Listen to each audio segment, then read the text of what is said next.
2009년도에 나온 영화 중에 원앙소리라는 그러한 영화가 있습니다. 40살의 소와 8순 되는 농부와의 관계를 그린 영화입니다. 8순이 다 된 농부였던 할아버지에게는 30년간 함께한 소가 있었습니다. 소의 수명이 보통 한 15년 정도 되는데 얼마나 소를 잘 돌봐줬는지 40살이 되었어요. 이 소는 할아버지에게 농사를 함께 짓는 친구이기도 하고 다리가 불편한 할아버지의 자가용이 되기도 했습니다. 귀가 잘 안 들리는 할아버지는 심한 두통으로 누워있다가 원앙 소리가 들리면 벌쩍 일어나서 소에게 다가가서 소를 돌봐주었습니다. 한쪽 다리가 불편한 가운데도 여물을 뜯기 위해서 높은 산에 올라가서 풀을 베오기도 하고 또 소에게 해가 될까봐 논에다가 농약을 뿌리지 않았습니다.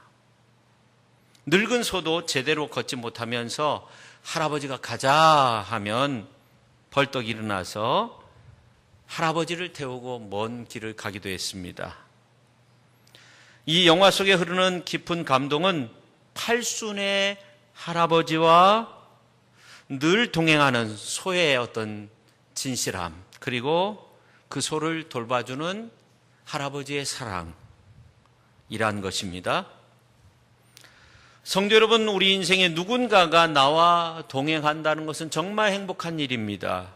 사람이 아니더라도 그 무엇인가가 나와 함께 한다고 했을 때 동행한다는 거 우리에게 깊은 감동을 줍니다.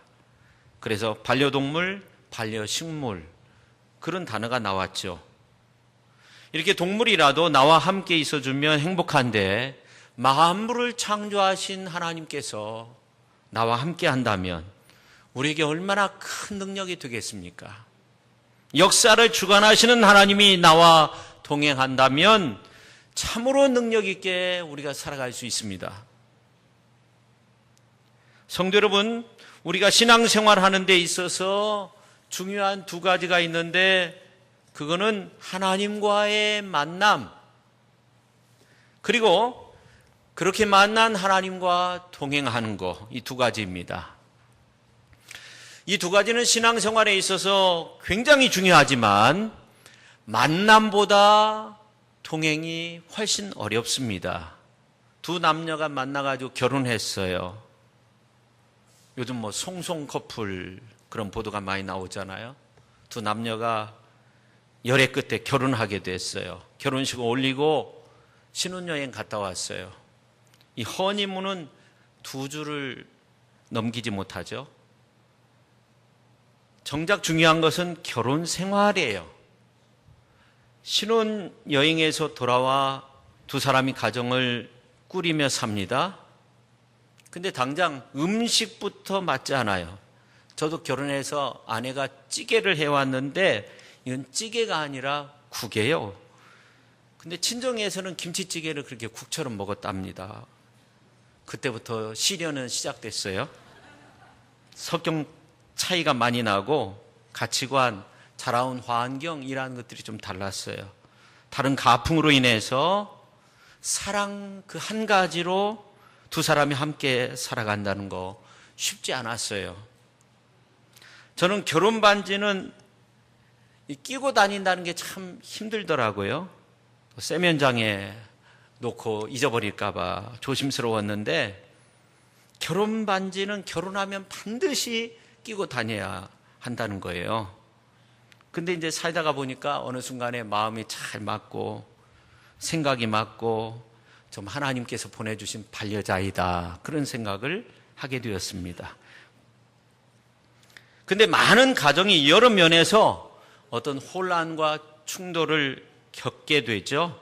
그래서 그것을 이제 조정하려고 애를 쓰고 노력하지만 그게 잘 안 되면 그냥 포기하면서 사는 거예요. 부부라고 부르지만 남과 다를 바가 없습니다. 여러분, 우리의 신앙의 여정도 이와 다를 바 없습니다. 성도들이 하나님을 만납니다. 과거의 삶은 내 마음대로 자행자제하면서 살아왔지만 이제 모든 것들을 다 내려놓고 예수님을 나의 주님이라고 고백하면서 삽니다.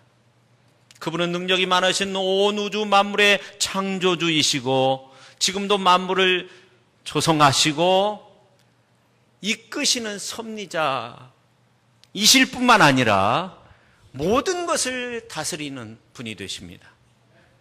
그런데 그런 놀라운 하나님을 나의 아버지라고 그렇게 고백하고 부르며 지내지만 동행은 하지 못하는 크리스찬들이 너무나도 많이 있습니다. 오늘 이제 본문에 나오는 이 동행이라는 말, 히브리 말로 할라크라는 말인데 걷다, 산책하다, 길을 같이 가다, 굉장히 복잡한 삶을 공유하다, 그러한 뜻을 가지고 있습니다. 그래서 하나님과 동행한다는 이 말은 하나님과의 친밀한 교제를 일컫는 말입니다. 미국의 유명한 어느 목사님이 하나님과 동행이라는 이 말을 아주 멋지게 설명했어요. 하나님께서 매일 에녹을 찾아오셔서 나와 함께 산책하지 않겠니? 그렇게 요청했어요. 에녹은 집 밖으로 나와가지고 하나님과 대화를 나누면서 산책을 하곤 했어요. 근데 언젠가부터 하나님과 산책하는 것이 그렇게 좋아요. 그 시간이 기다려져요. 나중에는 집 밖에 나와서, 문 밖에 나와서 산책하시는 하나님을 기다리곤 했습니다. 그러던 어느 날 하나님이 오셔서 산책을 하는데 하나님이 에녹에게 무엇라고 말씀하시냐면, 에녹아, 오늘은 좀 멀리 가자. 너와 많은 이야기를 나누고 싶다. 그래서 에녹은 하나님과 하염없이 이런 얘기 저런 얘기를 나누면서 걷고 또 걸었습니다. 마침내 정신을 차린 에녹이 외쳤습니다. 하나님, 세상에 돌아가기에 너무나 늦었어요. 빨리 돌아가야 될 것 같아요. 하나님은 말씀하십니다. 에녹아, 그렇구나. 너희 집보다 이곳이 더욱더 가깝지. 오늘은 우리가 함께 집으로 가자. 하나님은 에녹을 영원한 하늘 본향으로 데려가셨습니다. 하나님의 동행, 하나님과의 어떤 동행, 아주 멋진 설명이 아닌가 그렇게 생각됩니다. 하나님께 예배를 드리는데 축구 심판이 시계를 보는 것처럼 몰래 시계 보다가 나중에 힘들어서 주리가 틀어지고 예배 끝나면 해방이다 생각하고 일주일 동안 하나님 없이 마음대로 그렇게 지내다가 이것이 신앙생활의 전부인 것처럼 지내는 것은 하나님과 동행한다고 볼 수 없죠. 세상 일 때문에 순간순간 하나님을 잊어버리는 것은 하나님과 동행한다고 볼 수 없습니다. 여러분, 하나님과 동행하는 신앙생활은 마치 어린아이가 아빠의 손을 꼭 붙잡고 거칠고 힘든 그러한 인생길을 함께 걷는 거죠. 그 목적지를 아빠의 이끌림에 따라서 가는 것과 같습니다. 하나님과 동행하는 신앙생활은 마음도 손도 머리도 따뜻한 이야기를 함께 나누면서 시간 가는 줄도 모르고 그분의 도움과 인도를 받으면서 살아가는 하루하루의 삶을 말하는 겁니다. 내가 힘들고 어려운 사정을 그분께 아뢰고 질문하면 그분은 대답하시고 나는 듣고 이러한 기쁨 속에서 동행의 즐거움이 우리에게 꼭 필요합니다. 이런 행복을 가슴에 소유한 증거를 가진 사람들이 크리스찬들입니다. 여러분, 이것이야말로 신앙생활의 본질이 되어야 하지 않겠습니까? 그런데 오늘 크리스찬들의 삶의 모습을 보면 그렇지 못한 경우가 너무나도 많이 있습니다. 종교 생활에는 능숙한데 살아계신 하나님과 인격적인 교제가 아예 없거나 너무나 빈약한 가운데 살기 때문에 간증도 축복도 없습니다. 우리가 하나님과 동행하지 못하는 것은 하나님이 존재하지 않아서가 아닙니다. 하나님에 대한 이해가 잘못되었기 때문에 그렇습니다. 하나님에 대한 이해가 부족해서 그렇습니다. 우리가 섬기는 하나님은 살아계신 하나님이 되십니다.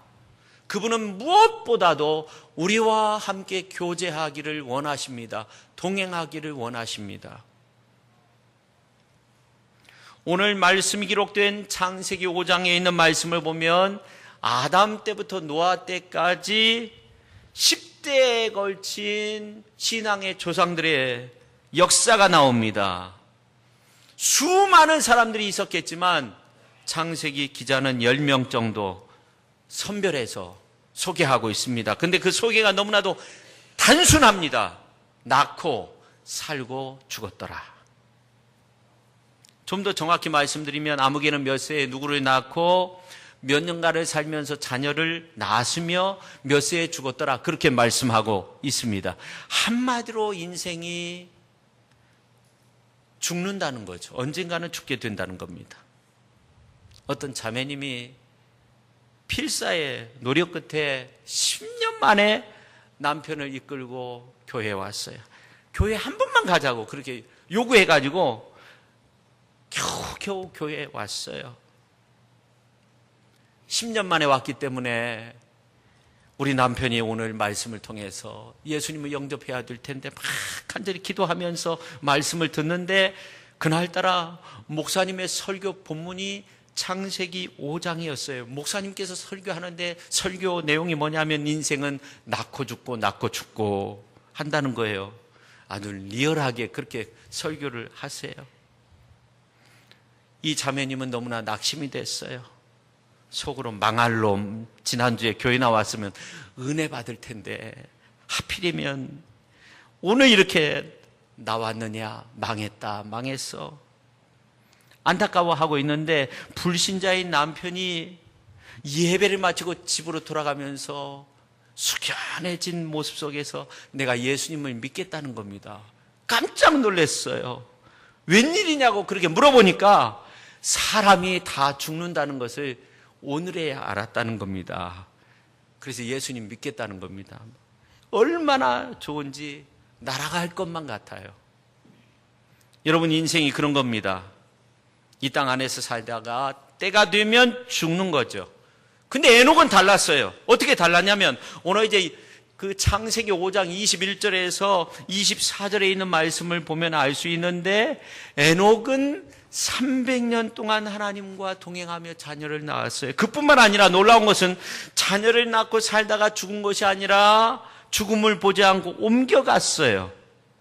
이전의 사람들의 모습과는 전혀 달랐습니다. 그러나 무엇보다도 에녹의 삶을 하나님께서 기뻐하셨다는 거죠. 히브리서 11장 5절 6절에 있는 말씀을 보면 믿음으로 에녹은 죽음을 보지 않고 옮겨졌으니 하나님이 그를 옮기심으로 다시 보이지 아니하였느니라. 그는 옮겨지기 전에 하나님을 기쁘시게 하는 자라 하는 증거를 받았느니라. 믿음이 없이는 하나님을 기쁘시게 못하나니 하나님께 나아가는 자는 반드시 그가 계신 것과 또한 그가 자기를 찾는 자들에게 상 주시는 이심을 믿어야 할지니라. 우리 모두가 열망하는 거 아닙니까?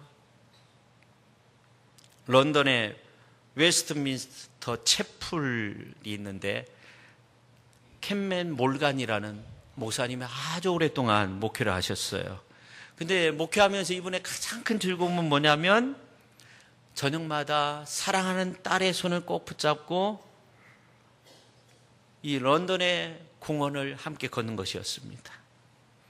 크리스마스 날이 가까웠는데 딸이 하는 말이 뭐냐면 아빠와 함께 산책을 못 하겠다는 겁니다. 이유를 묻지 말라는 겁니다. 너무너무 서운한 마음이 있었어요. 근데 크리스마스 날이 됐어요. 딸이 아버지에게 선물하기 위해서 슬리퍼를 손수 만들기 위해서 시간을 내기 위해 함께 걷지 못했어요. 딸에게 말합니다. 딸아, 너무나 고맙다. 이 선물을 만들기 위해서 얼마나 고생했느냐. 솔직히 말하면 아빠는 이 슬리퍼보다 너와 함께 산책하는 것이 더 즐겁고 좋았단다. 그렇게 말했다고 합니다. 우리는 착각하고 있습니다. 예수님이 뭘 받기 원하는 분으로 착각하고 있습니다. 우리가 월급날 이제 월급 받고 있는데 예수님이 와서 11조 내놓아라. 너 왜 봉사 안 하느냐? 우리는 그렇게 강조하고 혼쭐 내는 분으로 그렇게 생각하는 경우가 있어요. 여러분, 우리는 주를 위해 봉사해야 합니다. 헌신해야 됩니다. 노력해야 됩니다. 그런데 때로는 교회의 여러 가지 일들로 인해서 힘들고 부담이 될 수도 있습니다. 그런데 우리가 주님 우리에게 원하는 것이 뭡니까? 물어보면 주님이 뭐라고 대답하실 것 같습니까?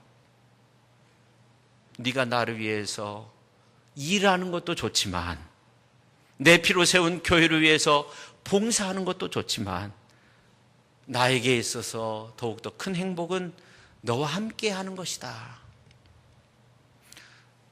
성경의 기자는 에녹의 삶이야말로 그 시대 사람들과 큰 차이가 있었다고 말합니다. 에녹의 삶이야말로 믿음의 삶이었다고 말합니다. 하나님을 기쁘시게 하는 삶이었다고 말합니다.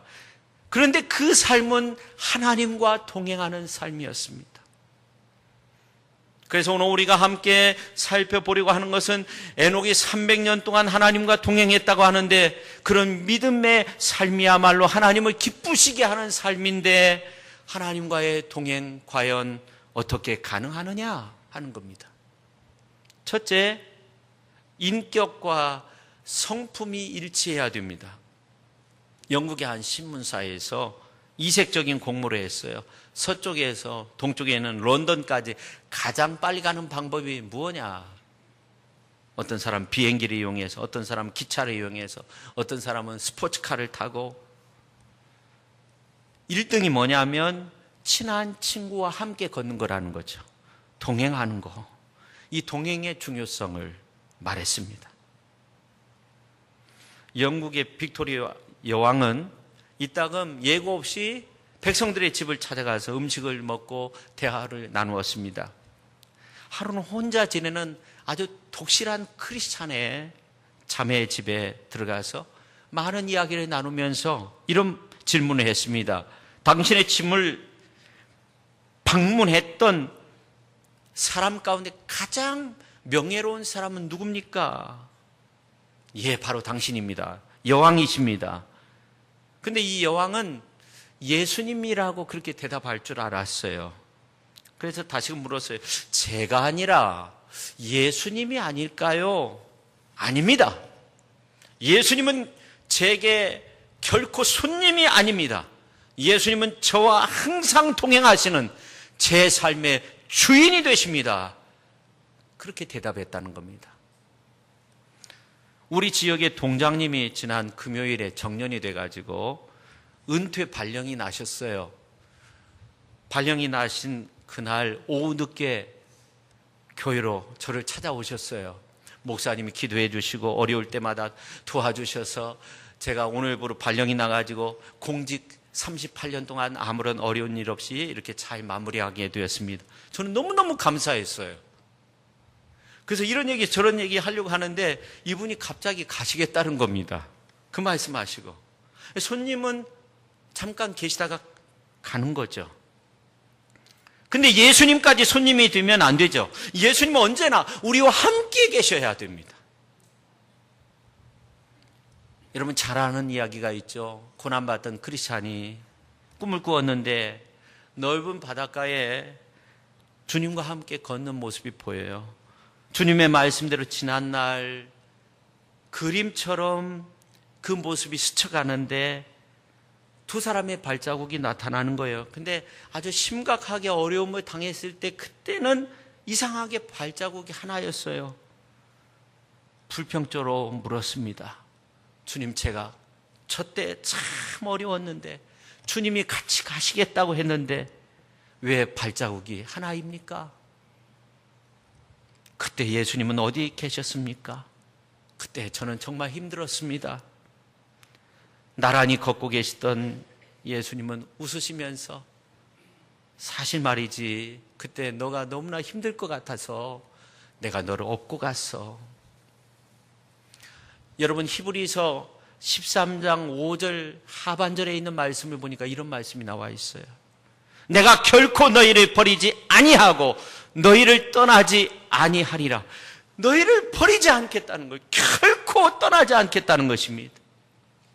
여러분 우리가 예수님과 빈 껍데기의 동행이 아니라 내용이 있는 진정한 의미의 동행이 계속적으로 이루어지기 위해서는 우리의 인격과 성품이 주님을 닮아야 한다는 거예요. 두 인격체가 계속적으로 동행하려면 두 사람의 인격과 성품이 일치를 이루어야 됩니다.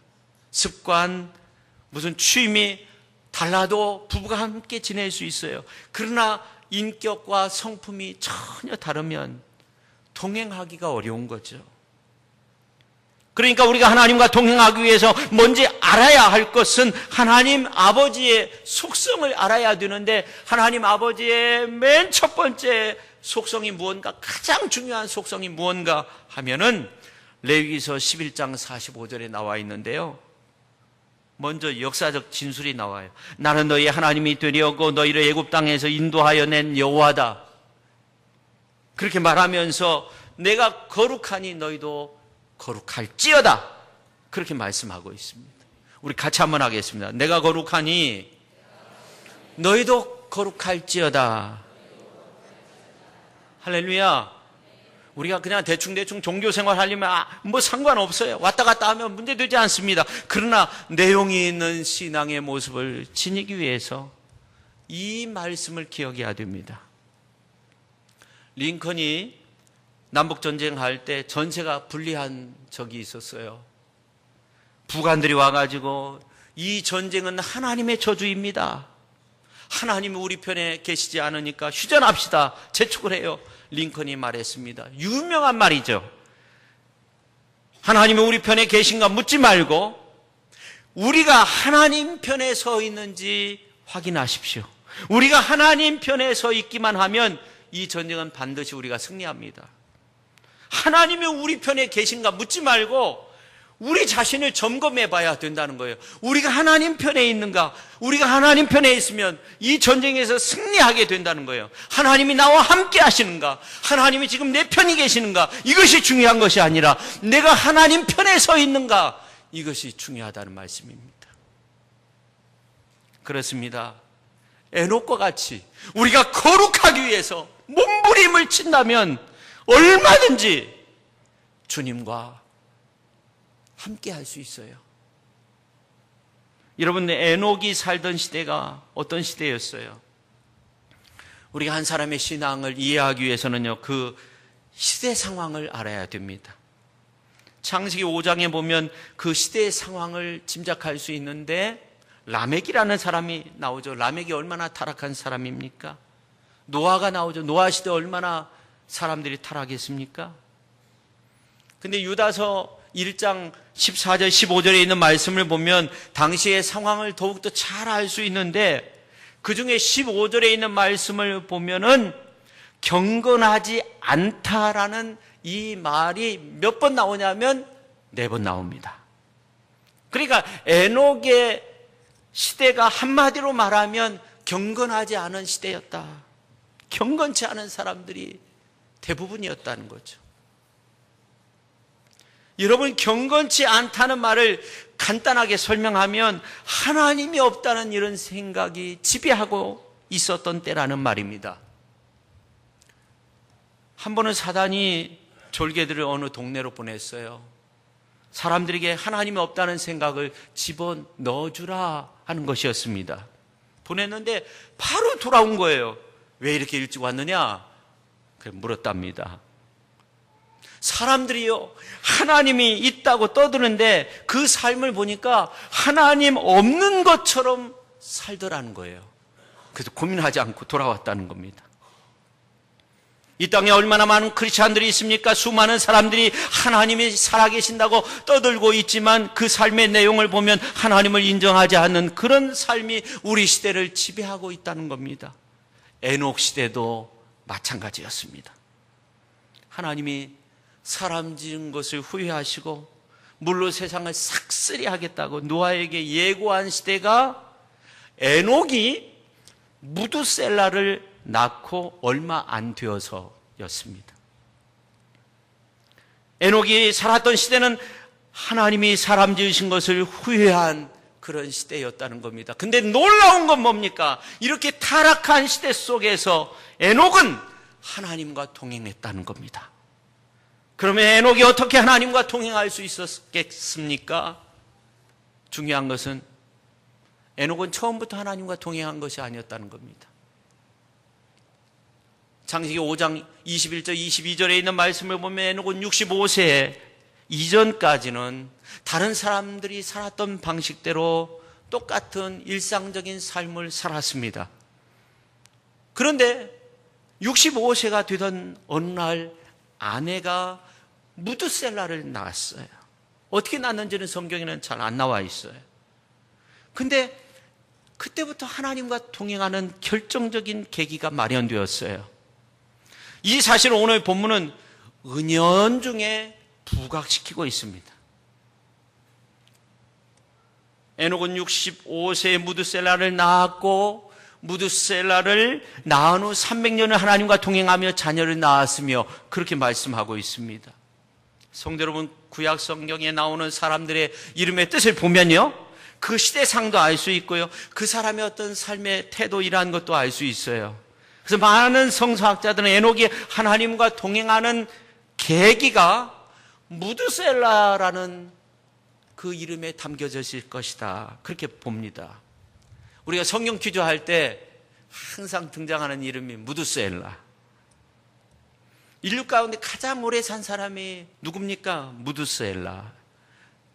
969세를 살았습니다.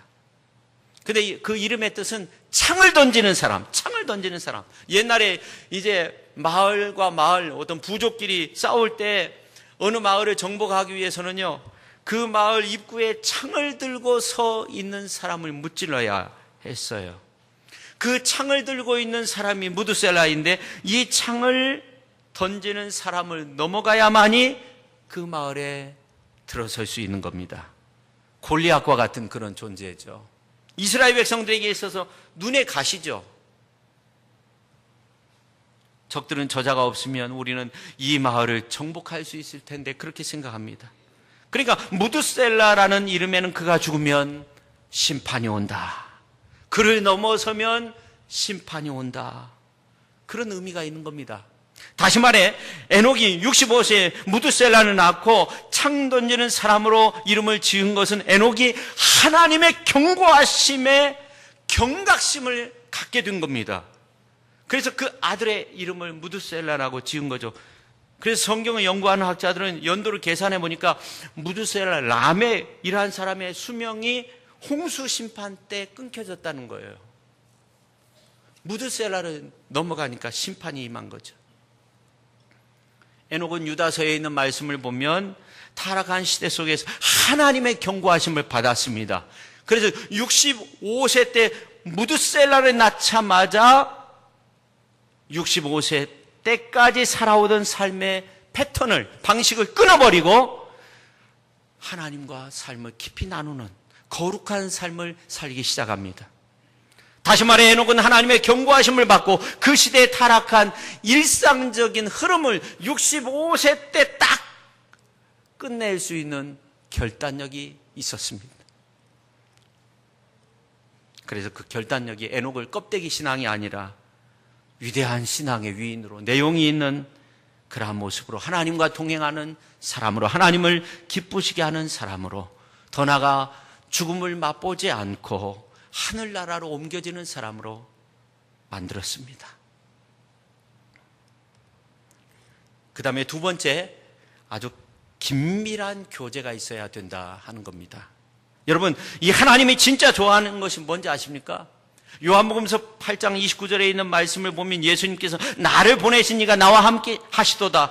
나는 항상 그의 기뻐하시는 일을 행함으로 나를 혼자 두지 않았다는 거예요. 내가 하나님 기뻐하시는 일들을 많이 하는데 하나님이 나를 혼자 두지 않았다는 거예요. 언제나 나와 함께 했다는 거예요. 고린도전서 1장 9절에 있는 말씀을 보면 너희를 불러 그의 아들 예수 그리스도 우리 주와 더불어 교제케 하시는 하나님은 미쁘시도다. 세번역 성경으로 보면 하나님은 신실한 분이십니다. 하나님께서는 여러분을 부르셔서 그 아들 우리 주 예수 그리스도와 친교를 가지게 하여 주셨습니다. 하나님이 정말로 기뻐하시는 것은 바로 하나님과 교제하는 겁니다.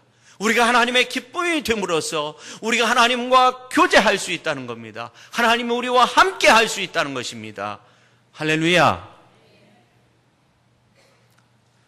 토조 목사님이 그런 말을 한 적이 있어요. 열심히 있는 크리스찬들이 범할 수 있는 보편적인 과오는 뭐냐면 하나님의 일에 너무나 바빠가지고 하나님과 교제하는 시간이 적다는 겁니다. 여러분이 진정 동행의 축복을 원하신다면 말씀과 기도로 그분과 깊이 교제해야 돼요. 우리 하나님과 교제해야 돼요. 오늘 가정 이야기를 좀 이렇게 하는데요. 남편이 퇴근해가지고 밥 줘. 그 말씀만 하시면 좀 문제가 있는 겁니다. 밥 줘 해가지고요. 아내가 쳐다보지도 않죠. 왜 그렇습니까? 밥 준비해야 하니까.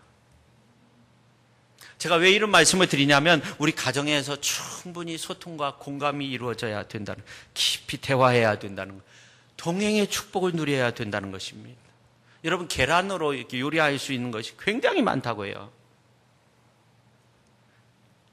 그 대표적인 것만 말씀드리면 계란 후라이, 계란찜, 계란말이, 계란밥, 계란국, 계란 오믈렛, 계란 샌드위치, 맥반석 계란, 계란 간장조림이 있습니다. 근데 우리 지금 맨날 계란 후라이만 나온다. 그러면은 인격적인 지금 대화, 동행이 잘 이루어지고 있는가 반성해 봐야 된다는 거예요.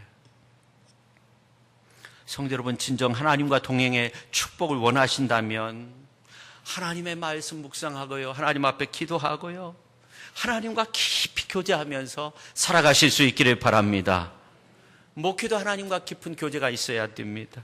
신앙생활도 하나님과 깊은 교제가 있어야 됩니다. 70세가 넘으신 이제 어느 목사님이 계신데 목회를 참 잘하셨다.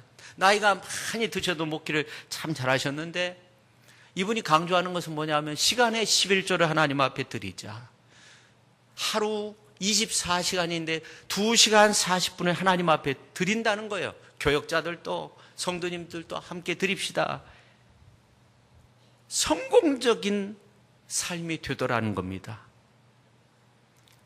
여러분, 시간의 11조 하나님 앞에 드리시기를 예수님의 이름으로 축원합니다. 예배, 말씀, 기도, 찬양, 봉사, 헌신, 전도, 그러면 영적인 충만한 은혜를 우리가 누릴 수 있습니다. 성도 여러분, 주님과 깊은 교제 속에 주님과 동행하는 신앙의 축복이 그 속에 담겨져 있다는 거 꼭 기억하시기를 바랍니다. 여러분, 신앙생활 그저 하는 거 아닙니다. 우리 마음대로 살면서 하나님과 동행하는 거 아닙니다. 하나님과 교제가 있어야 되는 것입니다. 그리스도인이라고 하면서도 영적인 고아와 같이 하나님과 너무너무 멀리 떨어져 있으면서 산다고 하면 어떻게 하나님과 동행하겠습니까? 마치 에녹이 무드셀라를 낳은 것이 하나님과 동행하게 된 계기가 된 것처럼 오늘 귀한 말씀이 하나님과 동행하게 되어지는 그러한 축복의 계기가 될 수 있기를 예수님의 이름으로 간절히 축원드립니다. 에녹이 무드셀라 낳고 그때부터 하나님과 동행했습니다. 하나님의 경고하심을 받고 이제 내가 하나님과 동행하는 삶을 살아야 되겠다 결단했습니다. 65세 때 결단했습니다. 오늘 이 순간이, 오늘 이 예배의 시간이, 오늘 귀한 말씀의 시간이 그렇게 결단하여서 하나님과 동행하며 에녹과 같은 그러한 놀라운 축복의 역사가 우리의 삶 속에서 나타날 수 있기를 예수님의 이름으로 축원합니다. 우리가 함께 통성으로 기도할 때 하나님 아버지, 오늘 이 시간 에녹처럼 결단하길 원합니다. 하나님 아버지, 지금껏 신앙생활하면서 주님과 동행하지 못했습니다. 고아처럼 하나님이 저 멀리 세워두고 내 뜻대로 살았던 우리의 모습 하나님 용서해 주시고 이제 하나님과 깊이 교제하며 주님의 인격과 주님의 모습을 닮아서 주님과 동행하는 귀한 삶이 되게 하여 주옵소서. 함께 기도하도록 하겠습니다. 하나님 아버지, 감사합니다. 오늘 아버지 하나님이여, 우리가 주님 전에 찾아나왔습니다. 우리가 힘들고 어려울 때 주님이 우리를 업고 가요 주시고, 우리가 낙심되고 절망 가운데 있을 때 우리를 붙들어 주신 하나님, 오늘 말씀 가운데 보니까 주님은 가장 기뻐하시는 것이 있는데 우리와 동행하기를 원하신다는 것을 알았습니다. 우리가 하나님의 기쁨이 될 때 주님은 반드시 우리와 동행하기를 원하십니다. 우리와 깊은 교제가 있기를 원하십니다. 아버지 하나님, 에녹이 65세 때 무드셀라 낳고 결단했습니다. 그로부터 에녹은 하나님과 동행하는 삶을 살았습니다. 자녀를 낳으면서 일상생활하면서 하나님과 동행했습니다. 나중에 그는 죽음을 보지 않고 하늘나라로 옮겨지는 그러한 놀라운 축복을 누렸습니다. 오늘 이 시간이, 오늘 이 예배 시간이, 오늘 말씀 듣는 이 시간이 아버지 하나님이여, 에녹이 무드셀라 낳던 그 시간이 되게 하여 주시옵소서. 결단의 시간이 되게 하여 주시옵소서. 하나님, 우리를 변화시켜 주시옵소서. 주님과 동행할 수 있게 하여 주시옵소서. 그런 마음의 변화, 아버지 하나님의 심령의 변화, 그런 결단의 은혜로 하나님 우리를 이끌어 주옵소서. 예수님의 이름으로 기도하옵나이다. 아멘. 하나님 아버지, 우리가 수십 년 신앙생활하면서 예수님을 믿는 믿음 안에서 산다고 하지만 얼마나 하나님과 동행하는 삶을 살았습니까? 하나님을 참 멀리 두고 고아처럼 그렇게 지냈던 적은 없었는지 돌이켜볼 때 부족한 저희들의 모습을 보게 됩니다. 주님은 무엇보다도 우리와 동행하시기를 기뻐하시는데, 그 귀한 것을 주님은 원하시는데, 우리를 향해 마음의 문을 두드리고 계시는데 우리는 빗장을 닫아두고 주님과 동행하지 못했던 모습들이 너무나도 많이 있습니다. 하나님 아버지, 오늘 이 순간이 무드셀라 낳고 에녹이 하나님과 동행하였던 그 놀라운 시간이 되게 하여 주옵소서. 이제 우리의 삶 속에서 하나님과 교제하게 하시고 우리의 인격과 우리의 삶의 모습이 주님 닮아감으로 주님과 동행하기에 부족함이 없는 귀한 모습이 되게 하여 주옵소서. 예수님의 이름으로 기도 올리옵나이다. 아멘.